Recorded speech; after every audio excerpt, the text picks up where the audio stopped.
Easter శుభాకాంక్షలను తెలియచేస్తూ ఉన్నాం.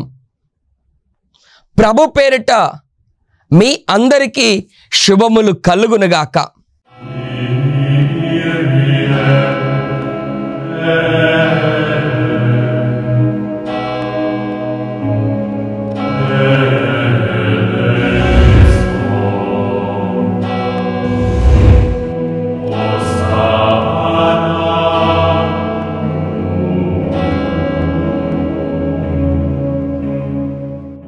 ప్రభువు మీతో ఉండునుగాక. పునీత యోహాను గారు రాసిన క్రీస్తు సువిశేషములోని భాగము.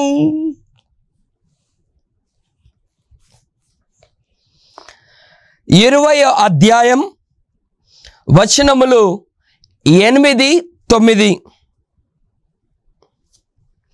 సమాధి యొద్దకు మొదటగా వచ్చిన శిష్యులు కూడా లోనికి వెళ్ళి చూచి నమ్మెను. యేసు మృతుల్లో నుండి సజీవుడగు లేవననియు లేఖనమును వారు అప్పటికి గ్రహింపలేకపోయిరి. ఇది క్రీస్తు ప్రభు యొక్క శుభవార్త. క్రీస్తువా మీకు స్తుతి మహిమ కలుగునుగాక. హల్లెలూయా, హల్లెలూయా, హల్లెలూయా. ఒక పాట ద్వారా ఉత్థానుడైన క్రీస్తు ప్రభు పేరిట మహిమపరుస్తూ, ఆ క్రీస్తు ప్రభువే ఉత్థానమైన తర్వాత మాట్లాడినట్లుగా మనందరి విశ్వాసాన్ని బలపరుస్తూ, మనందరి నమ్మకాన్ని బలపరుస్తూ దేవుడే మాట్లాడినట్లుగా ఒక పాట ద్వారా స్తుతించుదాం. ప్రభు మాట్లాడినట్లుగా మొరపెట్టుకుందాం. హల్లెలూయా స్తుతి మహిమా ఎల్లప్పుడు దేవుని స్తుతించెదము. హల్లెలూయా స్తుతి మహిమా ఎల్లప్పుడు దేవుని స్తుతించెదము. హల్లెలూయా, హల్లెలూయా, హల్లెలూయా,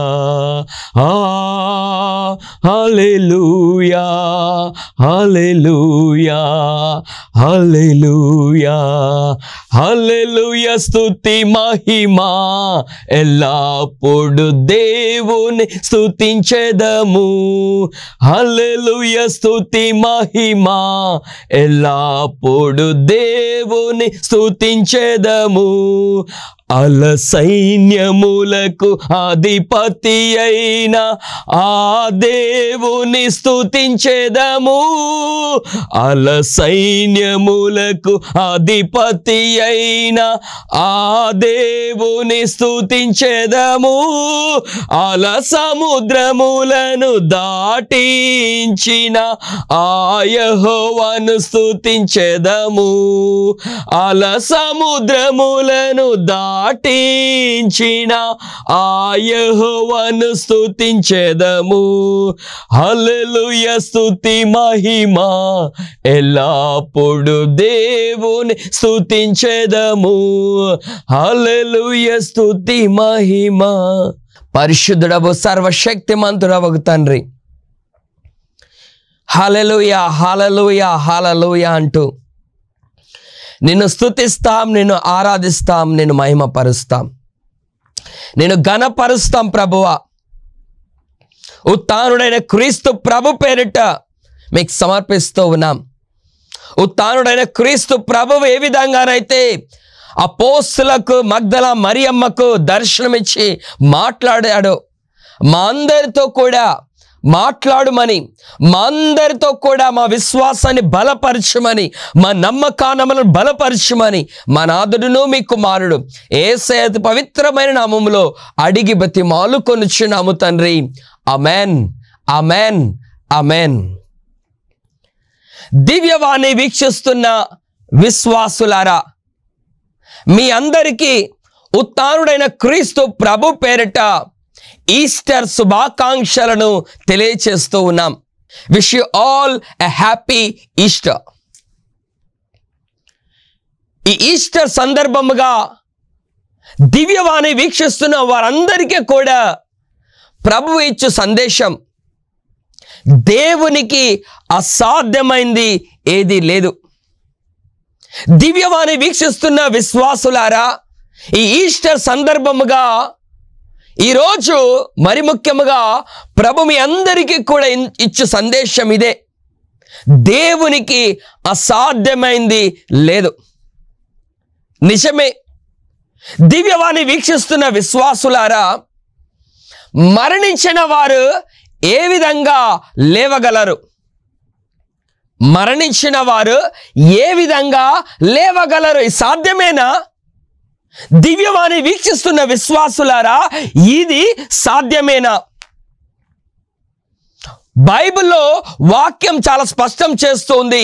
లూకా సువార్త 1వ అధ్యాయం 37వ వచనము, దేవునికి అసాధ్యమైంది ఏదీ లేదు అంటున్నాడు. నిజమే, క్రీస్తు ప్రభువు మరణించారు. క్రీస్తు ప్రభువు మరణించారు. కానీ క్రీస్తు ప్రభువు ఆ మరణాన్ని జయించారు. క్రీస్తు ప్రభువు ఉత్థానమవుతూ ఉన్నారు. ఆ ఉత్థానాన్నే మనం ఈస్టర్ అని గొప్పగా ఆనందముతో సంతోషముతో జరుపుకుంటూ ఉన్నాం. బైబిల్లో కొన్ని వాక్యాలు మనం చదువుకునేడుల వాక్యాలు చాలా స్పష్టంగా తెలియచేస్తున్న మాట ఏమిటి అని అంటే, పునీత పౌలు కొరింథీయులకు రాసిన మొదటి లేఖ 15వ అధ్యాయం 35వ వచనం, చనిపోయిన వారు ఎట్లు జీవముతో లేవనెత్తబడుదురు. పునీత పౌలు కొరింథీయులకు రాసిన మొదటి లేఖ 15వ అధ్యాయం 35వ వచనములో ఈ విధంగా రాయబడి ఉంది: చనిపోయిన వారు ఎట్లు జీవముతో లేవనెత్తబడుదురు, వారికి ఎట్టి శరీరము ఉండును అని ఎవడైనా ప్రశ్నించినను, మూర్ఖుడా, ఒక విత్తనము భూమిలో నాటినప్పుడు అది మరణింపనిదే మొలకెత్తదు అని దేవుడు గుర్తు చేస్తూ ఉన్నాడు. అందుకనే పునీత పౌలు కొరింథీయులకు రాసిన మొదటి లేఖ 15వ అధ్యాయం మరి ముఖ్యంగా 20-21 వచనాల్లో కూడా చదువుకునే ఎడల, మరణమును నిద్రించిన వారు లేవనెత్తబడుదురని ధృవపరచుటకు క్రీస్తు మృత్యు నుండి లేవనెత్తబడుట సత్యము. ఎందుకు క్రీస్తు ప్రభువు లేవనెత్తబడి ఉన్నాడో, ఈ సత్యము ఏమిటో అని దేవుడు చాలా స్పష్టంగా తెలియచేస్తూ ఉన్నాడు. అంటే మృతి చెందిన వారందరూ కూడా లేవనెత్తబడుతారనే సత్యాన్ని, విశ్వాసాన్ని, నమ్మకాన్ని బలపరచడానికే క్రీస్తు మృత్యువు నుండి లేచాడు అనే సత్యాన్ని దేవుడు బయలుపరుస్తున్నాడు. దివ్యవాణి వీక్షిస్తున్న విశ్వాసులారా, మీ కుటుంబంలో ఎవరైనా మరణించి ఉండవచ్చు. మీ కుటుంబాల్లో మరణించిన వారు లేవనెత్తబడుతారనే సత్యాన్ని తెలియజేయడానికే మీరు కూడా ఒకరోజు మరణిస్తారు, కానీ మీ మరణము కూడా లేవనెత్తబడుతుందనే సత్యాన్ని బయలుపరచడానికే క్రీస్తు లేవనెత్తబడ్డాడు అని చెప్పి మనకు పునీత పౌలు కొరింథీయులకు రాసిన మొదటి లేఖ 15వ అధ్యాయం 20-21 వచనాలు చదువుకునేటలా దేవుడు చాలా స్పష్టంగా తెలియచేస్తూ ఉన్నాడు. మళ్ళీ తిరిగి యోహాను సువార్త 6వ అధ్యాయం మరి ముఖ్యంగా 18, 38, 39, 40 పునీత యోహాను గారు రాసిన క్రీస్తు సువార్త 6వ అధ్యాయం 38, 39, 40 ఈ విధంగా వచనాలు చదువుకునే ఎడల ప్రభు చాలా స్పష్టంగా తెలియచేస్తున్న మాట ఏమిటి అనంటే, తండ్రి చిత్తం ఏమిటి, తండ్రి చిత్తము ఏమిటి, తండ్రి యొక్క ఆశ ఏమిటి? మరణించిన వారు జీవముతో లేపడమే తండ్రి యొక్క చిత్తం. వాక్యం చాలా స్పష్టం చేస్తుంది. 40వ వచనం, కుమారుని చూచి విశ్వసించు ప్రతివాడు నిత్య జీవితము పొందుటకే నా తండ్రి చిత్తము, అంతిమ దినమున నేను వారిని లేపొదును అని సమాధానం ఇచ్చాను. నిజమే, తండ్రి చిత్తం ఏమిటి అనంటే, మరణించిన వాళ్ళందరూ కూడా జీవవంతులై లేచుడయే తండ్రి యొక్క చిత్తము అని చెప్పి చాలా స్పష్టం చేస్తూ ఉన్నాడు. మరి ముఖ్యంగా మరి సొలొమోను జ్ఞాన గ్రంథం 1వ అధ్యాయం 13వ వచనం చదువుకునేడులో అక్కడ ఒక నిగూఢమైన రహస్యాన్ని దేవుడు బయలుపరుస్తున్నాడు. ఆ రహస్యం ఏమిటి అని అంటే మరణాన్ని దేవుడు కలిగించలేదు అట. దివ్యవాణి వీక్షిస్తున్న విశ్వాసులారా, దేవుని మాట తెలియచేస్తుంది, మరణాన్ని దేవుడు కలిగించలేదు. కానీ వాక్యం సెలవిస్తుంది, ప్రాణులు చనిపోవుట చూచి అతడు సంతసింపడు. మీ కుటుంబాల్లో ఎవరైనా మరణించారా? మరణిస్తే మీరు సంతసిస్తారా? సంతోషపడతారా? సంతోషపడం. అదే విధముగా మరణించుట దేవుడు సంతోషపడండి. కానీ మరణించిన వాళ్ళు తిరిగి జీవముతో లేపబడమే తండ్రి యొక్క చిత్తమని, తండ్రి సంతోషమని, తండ్రి యొక్క ప్రణాళిక అని మనం తెలుసుకుంటూ ఉన్నాం.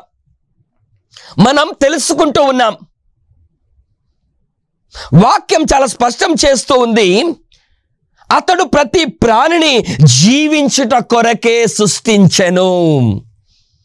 ఈ మాట చాలా ముఖ్యం. సొలొమోను జ్ఞాన గ్రంథం 1వ అధ్యాయం 14వ వచనములో అతడు ప్రతి ప్రాణిని దేని కొరకు సృష్టించాడంట?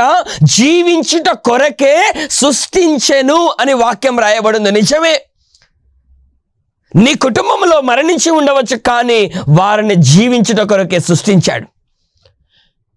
నిన్ను కూడా దివ్యవాణి వీక్షిస్తున్న విశ్వాసులారా, మిమ్మల్ని కూడా దేవుడు జీవించుట కొరకే సృష్టించెను.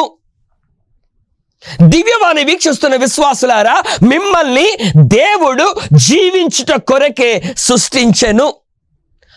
అందుకనే దర్శన గ్రంథం 1వ అధ్యాయం 17-18 వచనాలు చదువుకునేడులో వాక్యం ఈ విధంగా రాయబడింది. నేను ఆయనను చూచిన తోడనే మృత్యువు వలె ఆయన పాదముల ముందుట పడి తిని, ఆయన తన కుడి చేతిని నాపై ఉంచి ఇట్లనెను. ఆయన తన కుడి చేతిని నాపై ఉంచి ఇట్లనెను, భయపడకుము, అది అంతయు నేనే, సజీవుడను నేనే, నేను మరణించితిని కానీ చూడుము, నేను సదా జీవించి ఉందును అంటున్నాడు. దేవునికి స్తోత్రం. యేసు ప్రభువే చాలా స్పష్టంగా తెలియచేస్తున్న మాట, సజీవుడను నేనే, నేను మరణించితిని కానీ చూడు, నేను సదా జీవించుచునే ఉందును అంటున్నాడు. దేవునికి స్తోత్రం. దాని కొరకే నిన్ను నన్ను సృష్టించాడు. దాని కొరకే మరణించిన వారిని కూడా సృష్టించి ఉన్నాడు. దేనికోసం? జీవించుట కొరకే.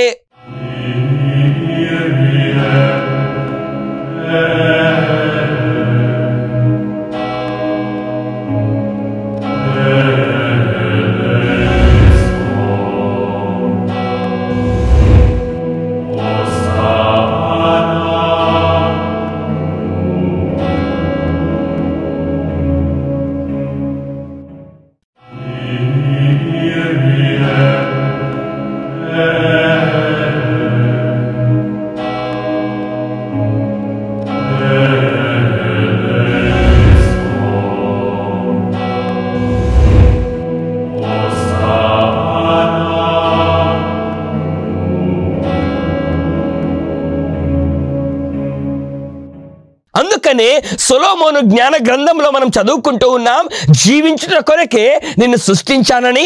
దర్శన గ్రంథం 1వ అధ్యాయం 18వ వచనములో సదా జీవించుతూ ఉందును అంటున్నాడు. దేవునికి స్తోత్రం. అంటే యేసు ప్రభువు కూడా మరణించడానికి సృష్టించబడలేదండి, సదా జీవించుట కొరకే. అందుకనే యేసు ప్రభు అంటున్నాడు, ఆ పాస్కా ఒత్తి మీద కూడా రాయబడి ఉంటుంది, ఆల్ఫా ఒమేగా, ఆదియు అంతము నేనే అంటున్నాడు.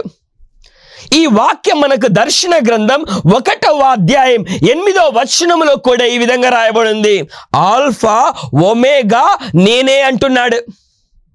ఆల్ఫా ఒమేగా నేనే. పాస్కా ఒత్తి మీద ఇదే రాయబడి ఉంటుందండి, ఆయన ఆల్ఫా ఒమేగా. నీ జీవితమును కూడా దేవుడు మరణించడం సృష్టించలేదు, కానీ నిరంతరము జీవించడం కొరకే సృష్టించాడనే సత్యాన్ని దేవుడు బయలుపరుస్తున్నాడు. చాలా స్పష్టంగా ప్రభు తెలియచేస్తున్న మాట ఏమిటి అని అంటే, కొలస్సీలకు రాసిన లేఖ 3వ అధ్యాయం 1వ వచనంలో, మీరు క్రీస్తుతో పాటు సజీవులుగా లేవనెత్తబడితిరి కనుక పరలోకమంది వస్తువుల కొరకు కాంక్షించుడు అంటున్నాడు. మన కాంక్ష ఏమిటి అని అంటే మరణము కాదండి. మన కాంక్ష, మన ఆశ ఏమిటి అని అంటే సజీవము నిత్యము జీవించుట కొరకే. ఎందుకంటే దాని కొరకే ఆ యేసు ప్రభువు సృష్టించబడ్డాడు, దానిని ఆ తండ్రి సృష్టించాడండి. దేవునికి స్తోత్రం. దేవుడు చాలా స్పష్టంగా మనకు తెలియచేస్తున్న సత్యము ఏమిటి అనంటే మనము యోహాను సువార్త 11వ అధ్యాయం 21వ వచనం నుండి చదువుకునే ఎడల, క్రీస్తు ప్రభు మిక్కిలిగా ప్రేమించిన ఆ లాజరు మరణించాడండి. లాజరు ఎప్పుడైతే మరణించిన ఆ లాజరును క్రీస్తు ప్రభు లేపుతూ ఉన్నాడు. ఆ క్రీస్తు ప్రభువు లేపుతూ ఉన్నాడు. లేపిన తరువాత క్రీస్తు ప్రభు అంటున్న మాట ఏమిటి అనంటే, యోహాను సువార్త 11వ అధ్యాయం 26వ వచనములో, జీవముండగా నన్ను విశ్వసించు ప్రతి వాడు ఎన్నటికి మరణింపడు, నీవు దీనిని విశ్వసించుచున్నావా? అంటే మనకు జీవముంది. ఎప్పుడైతే ఈ జీవముతో ఆ దేవుని విశ్వసిస్తామో, మరణము లేదని విశ్వసిస్తామో, నిత్య జీవితాన్ని విశ్వసిస్తామో, అప్పుడు ప్రభు అంటున్నాడు, ఎన్నటికి మరణింపడు అంటున్నాడు. దేవునికి స్తోత్రం. ఇది జరుగునుగాక. ఆమేన్. దివ్యవాణి వీక్షిస్తున్న విశ్వాసులారా, మీరు ఎన్నటికి మరణింపక ఉండునుగాక. నేను కూడా ఎన్నటికి మరణింపక ఉండునుగాక. ఆమేన్, ఆమేన్. కానీ విశ్వాసం ఉందా? ప్రభు ప్రశ్న ఏమిటంటే, మీకు ఆ విశ్వాసము ఉందా? విశ్వాసం ఉందా? లాజరు లేపిన క్రీస్తు ప్రభువు, తండ్రి క్రీస్తు ప్రభువుని లేపారు. ఆ క్రీస్తు ప్రభు యొక్క పునరుత్థానములో నీవు కూడా లేపబడతావనే విశ్వాసం, నమ్మకం నీకు ఉందా? నాకుందండి, నాకుంది. యేసు ప్రభు యొక్క నామములో నాకు మరణము లేదని, నిత్య జీవితం ఉందని, నిరంతరము నేను జీవిస్తాననే నమ్మకం, విశ్వాసం నాకు ఉంది. దివ్యవాణి వీక్షిస్తున్న విశ్వాసులారా, మీకుందా? దేవుని మాట చాలా స్పష్టం చేస్తుంది, దేవునికి అసాధ్యమైనది ఏది లేదు. నిజమే, నీ జీవితంలో చాలా సందర్భాల్లో ఇది అసాధ్యం అని నీవు అనుకుంటుండవచ్చు. మరణించిన వాడు ఎలా లేస్తాడు అని నువ్వు అనుకుంటుండవచ్చు. కానీ క్రీస్తుకు అది సాధ్యం, తండ్రికి అది సాధ్యం, దేవునికి అది సాధ్యం.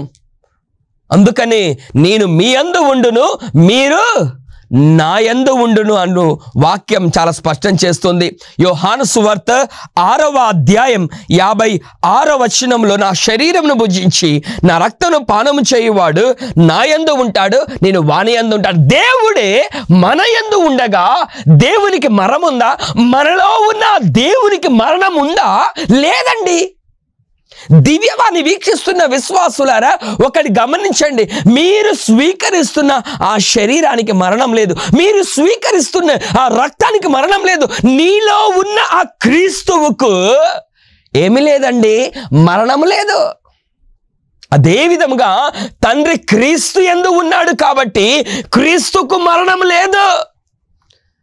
తండ్రి నీ యందు ఉన్నాడు కాబట్టి, యేసు ప్రభువు నీ యందు ఉన్నాడు కాబట్టి, ఉత్థానుడైన క్రీస్తు ప్రభువు నీ యందు ఉన్నాడు కాబట్టి నీకు కూడా మరణము లేదు. ఇది వాస్తవం. ఎందుకంటే దేవుడు మన యందు ఉన్నాడు, మన యందు ఉన్న దేవునికి మరణము లేదు. ఎందుకనంటే దర్శన గ్రంథం 1:8 చదువుకుంటూ ఉన్నాం, ఆయన ఆల్ఫా ఒమేగా, ఆదియు అంతమై ఉన్నాడు. ఒక జీవి మరణము లేకుండా సృష్టిస్తున్నాడు. ఎందుకంటే ఆయన మరణము లేకుండా ఉన్నాడు కాబట్టి. అందుకనే మనం ఆదికాండం 1:26 చదువుకుంటూ ఉన్నాం, మనమందరము కూడా దేవుని యొక్క రూపములో ఉన్నాం. దేవుని రూపములో ఉన్నాం. దేవునికి మరణము లేదు. దేవుని యొక్క రూపములో ఉన్న మనకు కూడా, మన యందు జీవిస్తున్న ఆ దేవునికి కూడా మరణము లేదండి. ఈ సత్యాన్ని విశ్వసించుదామా? నమ్ముదామా? మీ కుటుంబాల్లో ఎవరైనా మరణించారా? వారికి మరణం లేదు, తండ్రి యందు ఉన్నారు. నీవు కూడా ఒకరోజు మరణిస్తావా? నీకు మరణం లేదు, నీవు క్రీస్తునందు జీవిస్తావు. నీలో క్రీస్తు ఉంటాడు. ఉత్థానుడైన క్రీస్తు ప్రభు నిన్ను కూడా లేవనెత్తుతాడనే సత్యాన్ని విశ్వసిస్తున్నావా? దేవుడు అదే ప్రశ్న అడుగుతున్నాడు. మార్తను, మరియను ఈ ప్రశ్న అడుగుతున్నాడు. నీవు విశ్వసిస్తున్నావా? దివ్యవాణి వీక్షిస్తున్న విశ్వాసులారా, మీరు విశ్వసిస్తే మీకు అసాధ్యమైందంటే ఏది ఉండదండి. ఇది సత్యం, వాస్తవం.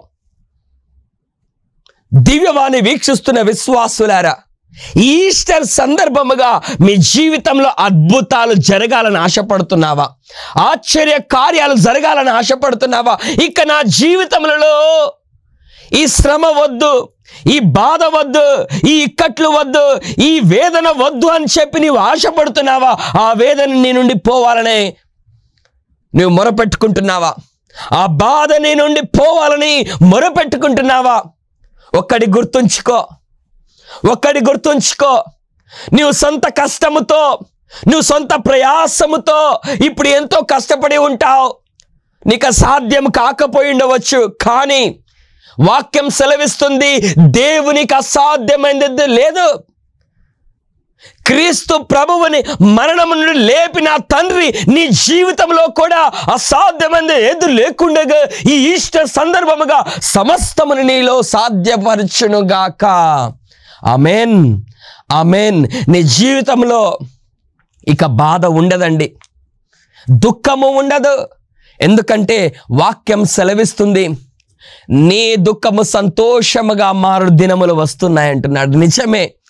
క్రీస్తు ప్రభు మరణించినప్పుడు మరియ తల్లి దుఃఖించింది, స్త్రీలు ఎంతో మంది దుఃఖించారు, అపోస్తలులు ఎంతో మంది దుఃఖించారు, శిష్యులు ఎంతో మంది బాధపడ్డారు. కానీ ఎప్పుడైతే ఉత్థానుడైన క్రీస్తు ప్రభు వారికి దర్శనమిచ్చారో వారిలో ఆ సంతోషం, ఆ ఆనందం రెట్టింపు అవుతుందండి. నిజమే. ఉత్థానుడైన క్రీస్తు ప్రభు నీతో పలుకుతున్న మాట, ఇక దేని గురించి విచారించకు, నీ జీవితంలో అసాధ్యమైంది ఏది ఉండదు. ఇక నీ దుఃఖము సంతోషముగా మారు దినములు వస్తున్నాయి. ఉత్థానుడైన క్రీస్తు ప్రభు తెలియచేస్తున్న మాట, క్రీస్తు ప్రభువుని లేపిన ఆ తండ్రి, లాజరు లేపిన క్రీస్తు ప్రభువు నీ జీవితంలో కూడా అసాధ్యమైంది దేవుడు సాధ్యము చేయునుగాక. అసాధ్యమైంది దేవుడు నీ జీవితంలో కూడా సాధ్యము చేయునుగాక. ఈ ఈస్టర్ పండుగల సందర్భమున దేవుడు నీ జీవితంలో, నీ కుటుంబ జీవితంలో సమస్తము సాధ్యము చేసి అద్భుతాలు జరిపించునుగాక. మరణించిన వాడు జీవముతో లేవనెత్తబడడం ఎంత అద్భుతమో, ఎంత సత్యమో, నీ జీవితంలో కూడా గొప్ప కార్యములు జరగడము కూడా అంతే సత్యం. ఆల్ఫా ఒమేగా అయిన క్రీస్తు ప్రభువు సదా మీ జీవితంలో, మీ కుటుంబ జీవితంలో ఉండి గొప్ప కార్యములు జరిపించునుగాక. Amen, amen, amen. ప్రార్థన చేసుకుందాం. దర్శన గ్రంథం 1వ అధ్యాయం 8వ వచనములో, ప్రభువా ఆల్ఫా ఒమేగా నేనే అని పలుకుతున్న మా దేవా, లూకాసు సువార్త 1వ అధ్యాయం అసాధ్యమైంది ఏది ఉండదని పలుకుతున్న మా దేవా, నిజమే. దివ్యవాణి వీక్షిస్తున్న విశ్వాసులందరి జీవితములలో ఎన్నో కష్టాలు ఉంటుండవచ్చు, ఎన్నో బాధలు ఉంటుండవచ్చు, ఎన్నో వేదనలు ఉంటుండవచ్చు, ఎన్నో అనారోగ్యములు ఉంటుండవచ్చు. ప్రభువా వారి జీవితంలో అనేక సందర్భాలు ఇది నా జీవితంలో ఎలా సాధ్యము అని అనుకుంటుండవచ్చు ప్రభువా. మరణాన్ని జయించిన దేవుడవు ప్రభువా, అసాధ్యమని ఏది లేకుండా సమస్తము సాధ్యము చేసే దేవుడవు ప్రభువా నీవు. యోహాను సువార్త 11వ అధ్యాయంలో పలుకుతున్నావు, విశ్వాసముంచుము అని అంటున్నావు ప్రభువా.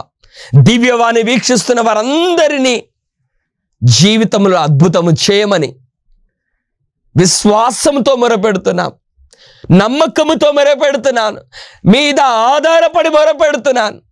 దివ్యవాణి వీక్షిస్తున్న వారందరి జీవితములలో అద్భుతాలు జరిపించమని, ఆల్ఫా ఒమేగాగా గొప్ప కార్యములు జరిపించమని ఉత్థానుడైన క్రీస్తు ప్రభు పేరిట అడిగి బ్రతిమాలుకొనుచున్నాము తండ్రి.